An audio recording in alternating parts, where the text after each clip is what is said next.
ఒకప్పుడు big boss music వినబడితే చాలు పరిగెత్తుకుంటూ వచ్చి టీవీల ముందు కూర్చునేవారు. కానీ రాను రాను ఆ క్రేజ్ తగ్గిపోతూ వస్తుంది. పేరుకే రియాలిటీ షో, కానీ అంతా స్క్రిప్టెడ్లా అనిపిస్తోందని జనం పెదవి విరుస్తున్నారు.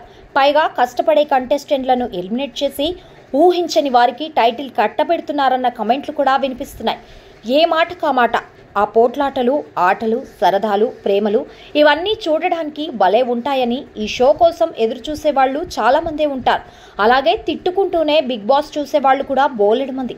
ఇప్పటి వరకు తెలుగులో 8 సీజన్లు వచ్చాయి. ఈసారి 9వ సీజన్కు రంగం సిద్ధమవుతోంది. ఈసారి బిగ్ బాస్ కాస్త ముందుగా ప్రారంభం కానుందని ప్రచారం జరిగింది. కానీ సెట్ వర్క్స్ ఈ మధ్య మొదలైంది.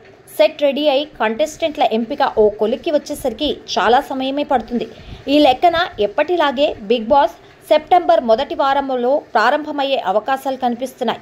అన్ని పనులు పూర్తయితే ఆగస్టు చివరిలో స్టార్ట్ అయినా ఆశ్చర్యపడనక్కర్లేదు. బిగ్ బాస్ 9లోకి రమ్మని నిర్వాహకులు చాలా మందిని సంప్రదిస్తున్నారు. అందులో తేజస్విని, అలేఖ్య చిట్టి పికిల్ సిస్టర్స్, బర్రెలక్క, కల్పికా గణేష్ ఇలా పలువురి పేర్లు వినిపిస్తున్నాయి.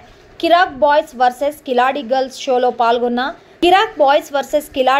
షోలో పాల్గొన్న దెబ్జాని, శివకుమార్, ఇమ్యూనలే కూడా ఈ షోలో ఎంట్రీ ఇచ్చే ఆస్కారం లేకపోలేదు. ఇందులో ఎవరి పేర్లు ఫైనల్ అవుతాయనేది తెలియాలంటే మరికొంతకాలం ఆగాల్సిందే.